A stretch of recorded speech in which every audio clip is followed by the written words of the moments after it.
Hey traders, this is Blake Morrow with Trader Summit. And with me today, I'm super excited to talk to Mr. Joseph Wang.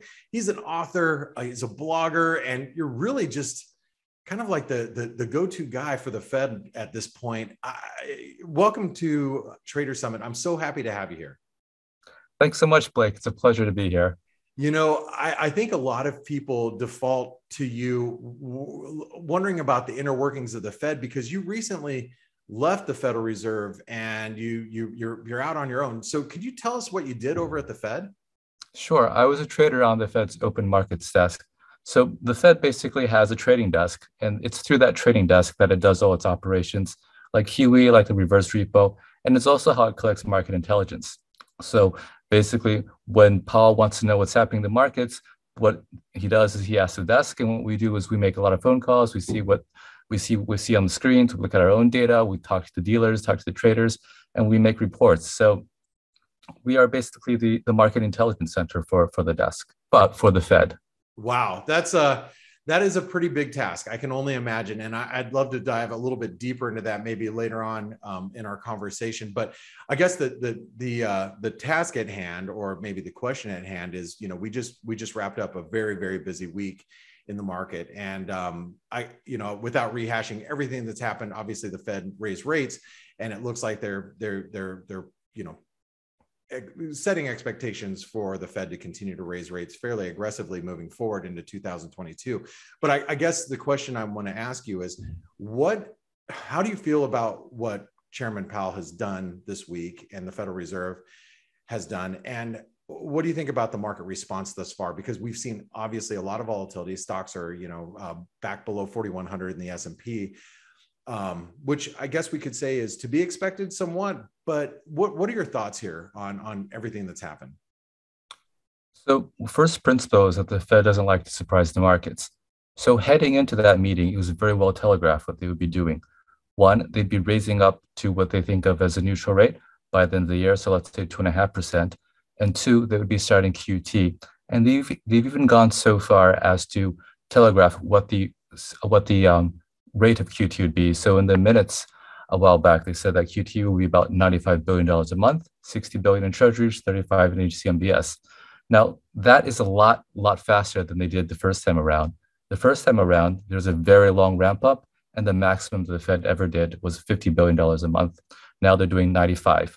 So they were telegraphing a very aggressive stance, and they basically met that sense at the meeting. But you notice that there's a lot of volatility around that meeting. That volatility, in my view, stems from the fact that Powell pushed back from the market's perception that there was a possibility that they might do not just 50 basis points in a hike, but 75 basis points. Now, 75 basis points is a super aggressive move. Right.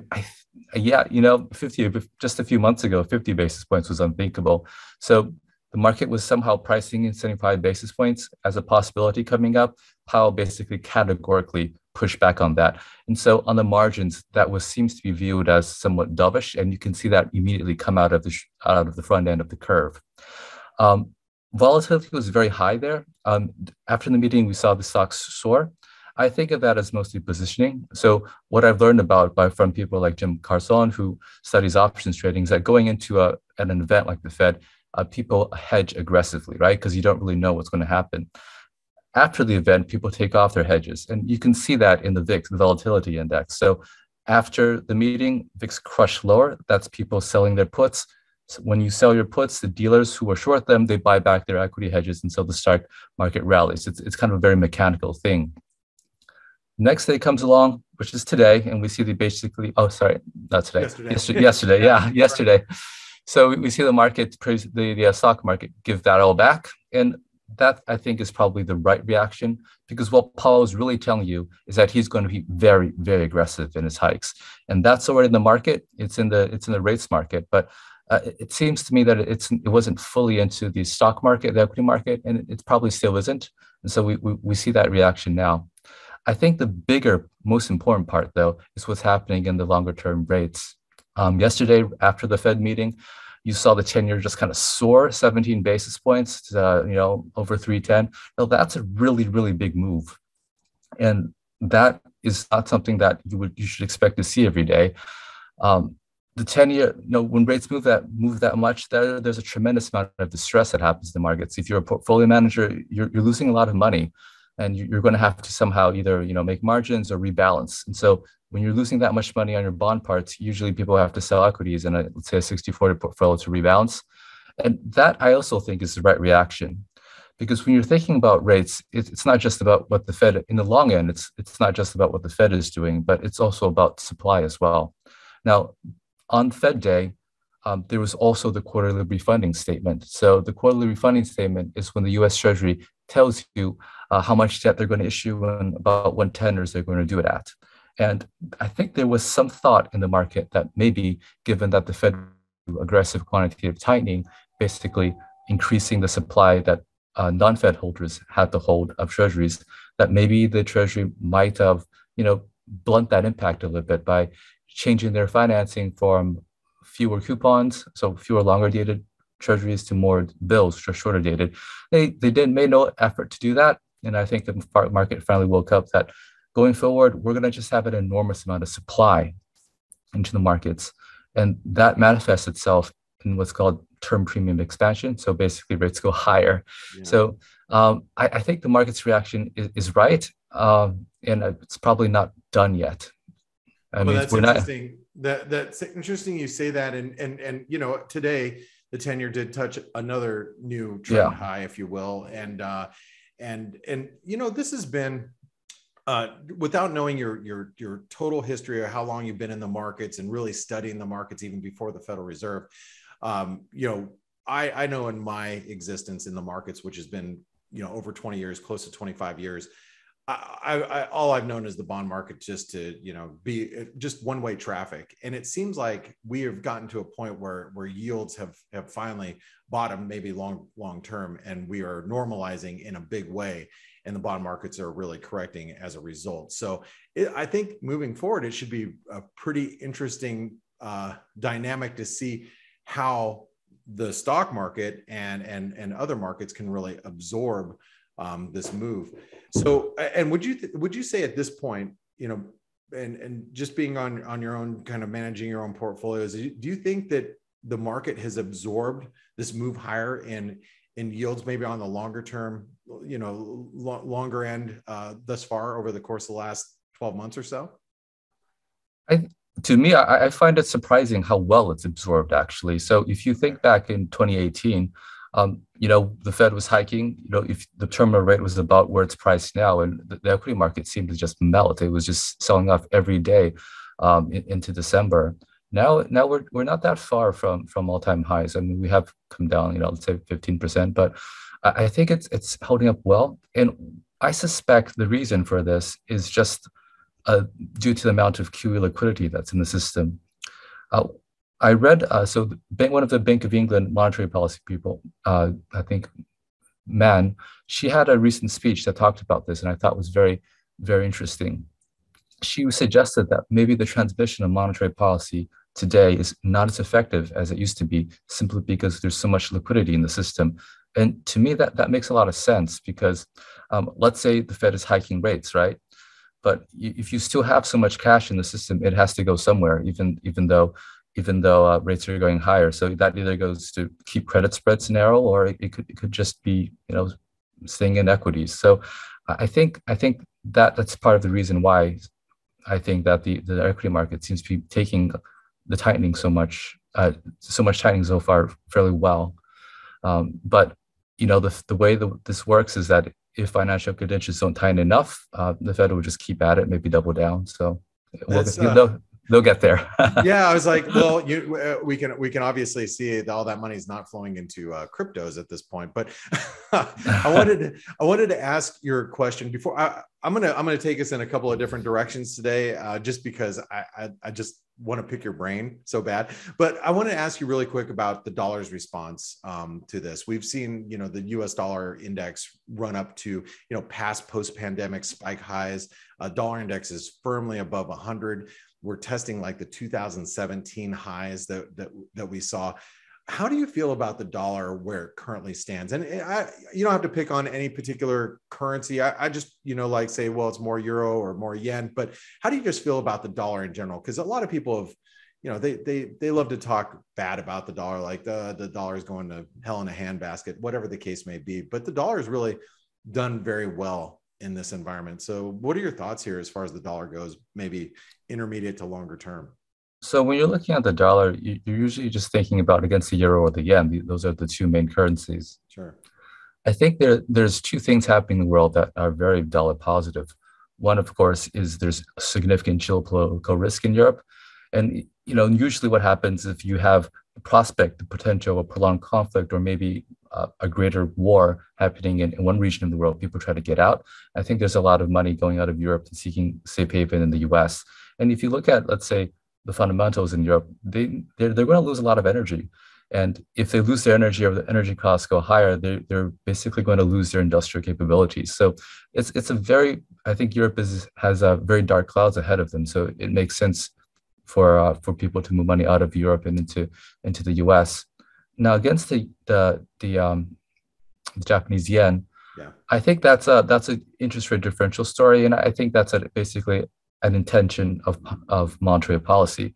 So the Bank of Japan, they think that this is an opportunity for them to get their inflation up.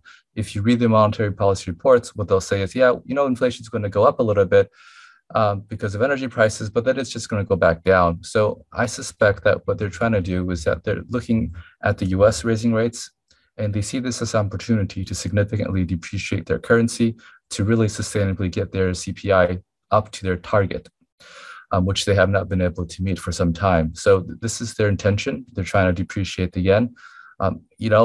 If the US rates continue to go higher, it doesn't seem like there's any pushback from the BOJ that can continue as well. So to me, it looks like the dollar has strengthened a lot. It could still strengthen. I think it looks like whatever's happening in Europe, the geopolitical aspect is probably going to get worse, and the BOJ has every opportunity to push back on what they're doing to the yuan, but they don't want to. So I think the US dollar can continue to strengthen.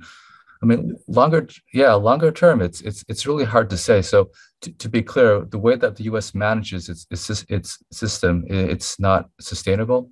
So the way that I look at dollars, I think of them as being printed by the US Treasury in the form of treasury. So when you think about dollars, it's not so much pieces of paper, it's not so much deposits at a bank, but one of the purest forms of dollars are US Treasuries.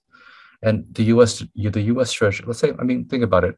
A US Treasury is basically money that pays interest, right? You have a $100 bill printed by the US government, $100 in treasuries, not so different, especially when you have a very deep repo market and a deep cash market to make them convertible. So if you look at treasuries as a form of dollars, then what you notice is that the US Treasury is printing literally over $1 trillion every year, forecast to do this forever, and probably more if we have stuff like, let's say, student loan forgiveness. So sooner or later, that's going to have an impact on the dollar. And it might not be, let's say, a depreciation against other currencies, but it can definitely be a manifestation and depreciation against goods and services, which is to say inflation. Wow. And that's where the inflation narrative that people have been, I mean, for years, we've heard this, but it could really actually manifest itself in the coming years ahead, is what you're saying. I think it's doing it right now. Yeah, I mean, right. We're in the midst of it. It's like a tsunami and we're stuck in it right at the moment, right? Yeah, I think the really key is to see that deficit spending, when the US government is doing deficit spending, what they're really doing is they're buying goods and services and printing out dollars in the form of treasuries. And when we have a world where they do this at increasing rates and huge levels every year, that has to create inflation.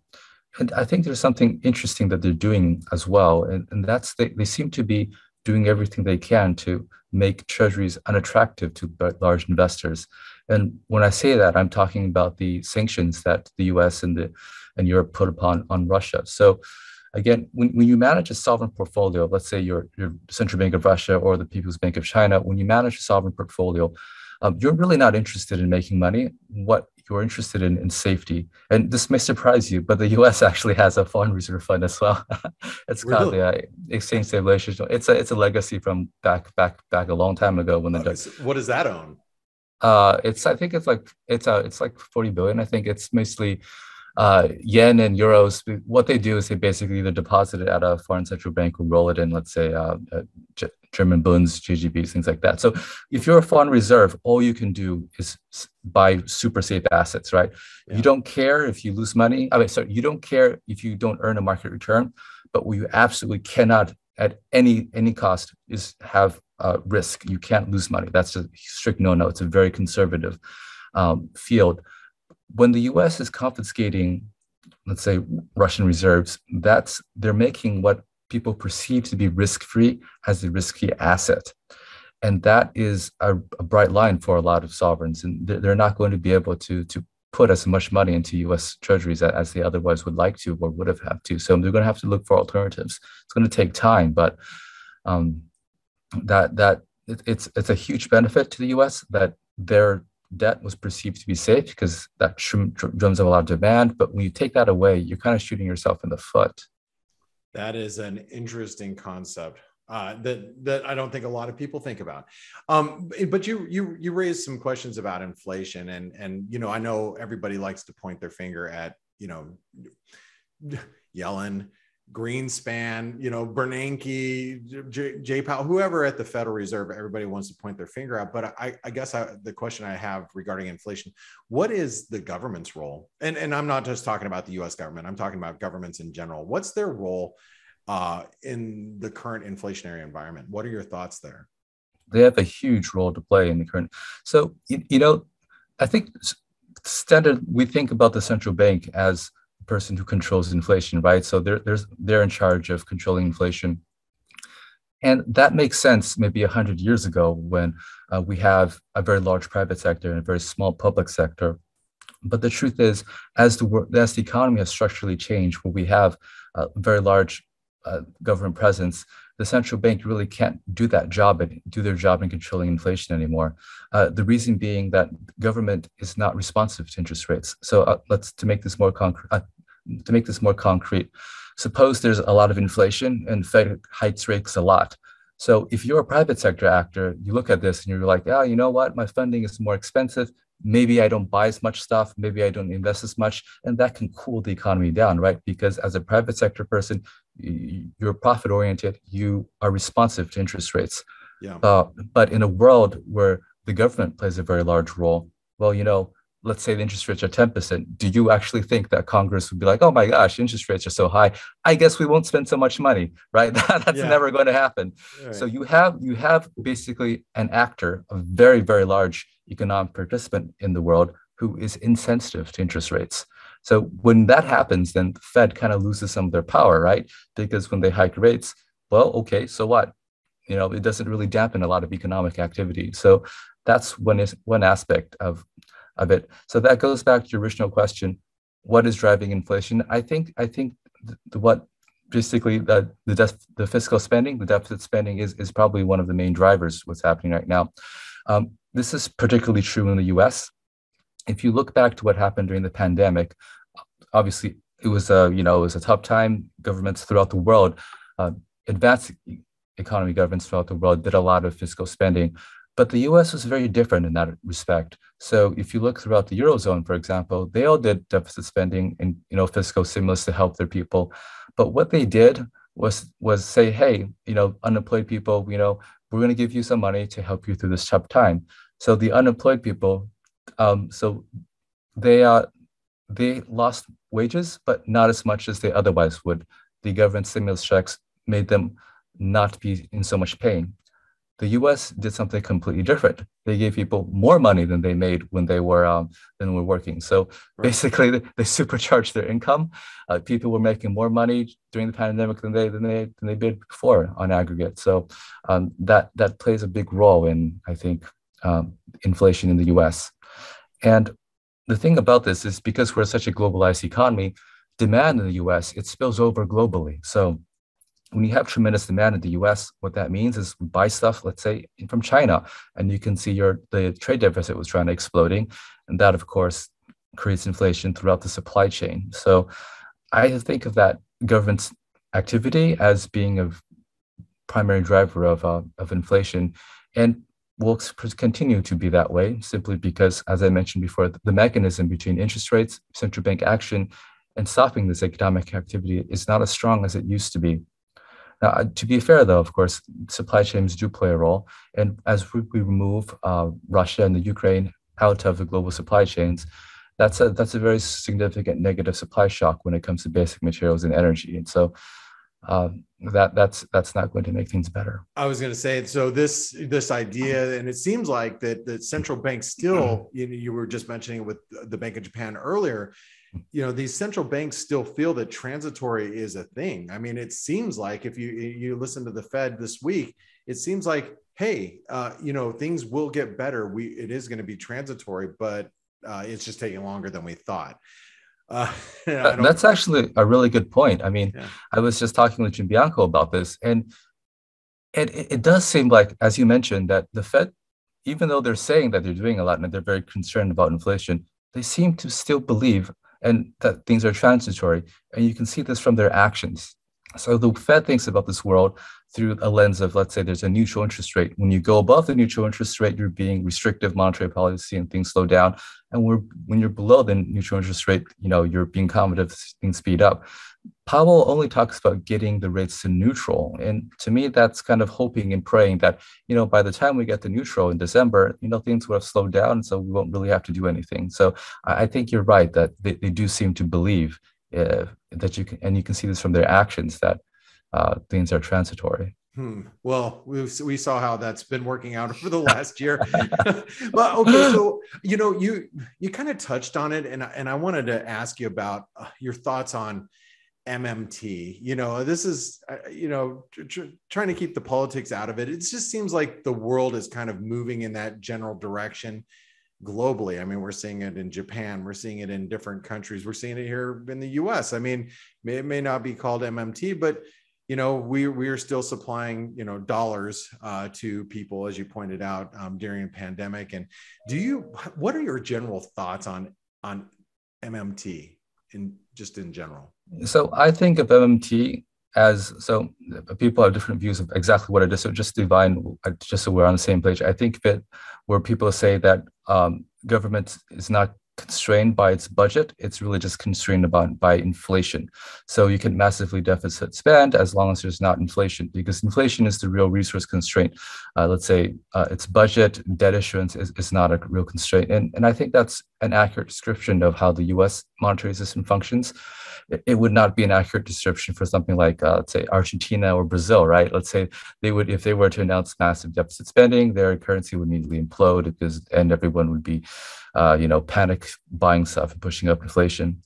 So, MMT, I mean, so if you look at what happened in the US, let's say the past few years, we issued tremendous amounts of debt, did enormous amounts of deficit spending, right? And our interest rates are still pretty low. And, so it does seem like that's an accurate system. Now, the thing about MMT, though, is that it comes with political prescriptions as to, since that we are not budget constrained, what kind of spending we should do. And I won't talk about that. But what I will say is that if you talk with an MMT person, they'll say that, yeah, the only constraint is inflation. And well, now we have inflation, right? So right. That's telling you that, that's right. The US government can issue a lot of debt, but we're pushing against real resource constraints, right? So inflation is here. We can't be spending as much as we want to anymore. And if they were, I think, intellectually consistent, they would see like, yeah, you're right. We have to not spend as much. But instead, they'll tell you, oh, that means we have to spend more so we can have build more factories, right? So, right. So I think of it as just a political justification to spend more money.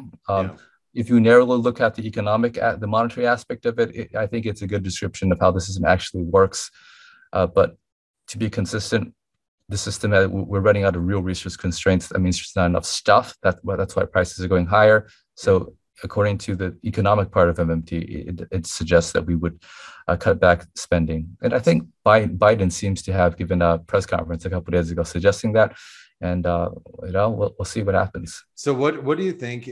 Let's talk globally, and let's just not even talk about the U.S. administration as just singling them out. But what's the government's role now in distributing wealth amongst individuals? It seems like the Federal Reserve setting up all these different facilities to help out all the institutions, to keep stability, if you will, has been working up to a point. But what point does the government has to take responsibility as well? So I think of the government's role in wealth distribution coming in two forms: one from the Fed, which has to do with asset prices, and the other from the Treasury, Congress, when it comes to, let's say, direct programs.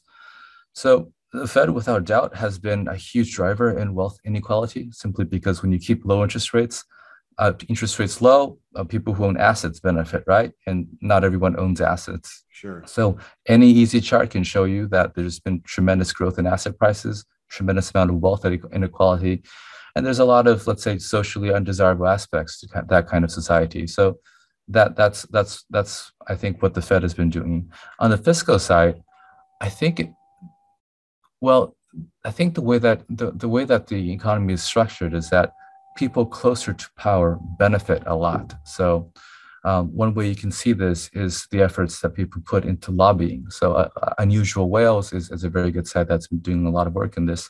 If you look back into the 1970s, there were basically barely any lobbying done.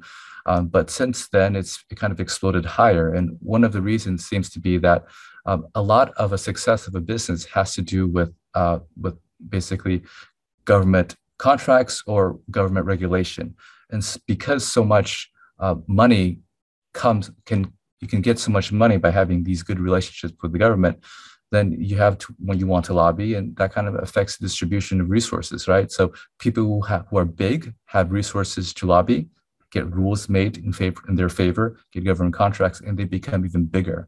So from the fiscal side, I see what the government is doing as basically making big players even bigger, creating basically oligarchs. And that's kind of what we see in the world as well, right? You just have this handful of people, very well funded, get their way, and they get bigger and bigger. And if you're small, tough luck. It's a sad thing, and that you'd think that it would be more equally distributed amongst the people, and the government would play a bigger role in that. But as you're pointing out, they are not right now. I wanted to shift gears to just China really quick. We've seen this really big move lower in the CNH, and China, obviously growth is slowing, and I wanted to get your view on how China is going to navigate through let's just call it the next 6 months to a year, and how big of a part are they playing in the global economy role right now? China's kind of a puzzle to me. So I see them doing COVID lockdowns, zero COVID policy. That we all know that's not possible, and I'm sure I want to believe that they know that as well. So I don't really understand what they're doing. I mean, there's very many ways to think about this. I mean, some people would be like they're legitimately concerned about the health of their people, and so I don't know, maybe. I saw the smirk. I tried not to smirk myself, but go ahead. Some people could think that maybe it's kind of some social exercise, maybe it's trying to inflationary wave, push regime change in the US. I don't know. So I'm puzzled by what they're doing.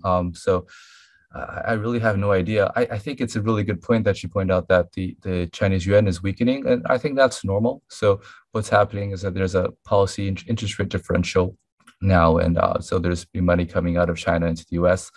I imagine there could potentially be some flight to safety trades in that as well, because if you lock everyone down, there's some concern of what could be happening.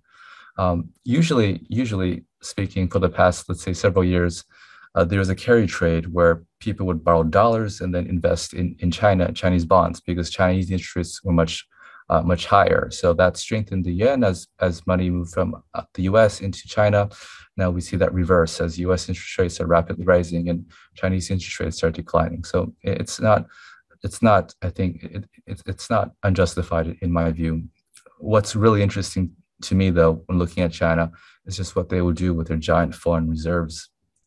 So in my view, that represents a very, very strong national security concern for them, right? They have, let's say, the PBOC has $3.5 trillion in reserves. People suspect that at least half of that is in dollars. If you look at the commercial banking system in China, they have about $1 trillion worth, $1 trillion of trillion of assets that are denominated in US dollars. Now, in China, of course, the commercial banks are owned by the state. So you can kind of think of them as part of the state's reserves as well. That's a significant vulnerability to the US.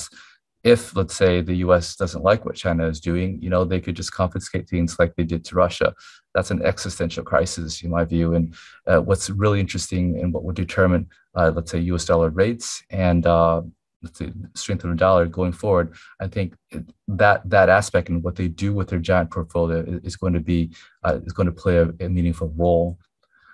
Because obviously, let's say, for example, they have some political aspirations for Taiwan that it's very, very important to them. Okay. And, the US doesn't like that. So if something's very, very important to them, that they're going to do it eventually. But before they do it, they have to be able to insulate themselves from some kind of shock. So how are they going to do that? That'll be worth watching. Yeah. How would they do that? That's question. So question. There's a lot of ways. So Zoltan Pozsar, who was a very, very good strategist, he talks about a world where instead of holding dollars, for example, they would hold commodities as their reserves. So let's say instead of holding treasuries, maybe they hold lots of gold, maybe they hold oil, maybe they hold grains, copper, things that people actually use as their reserves rather than that. I'd ask. Do you think that's viable? Do you think that's possible?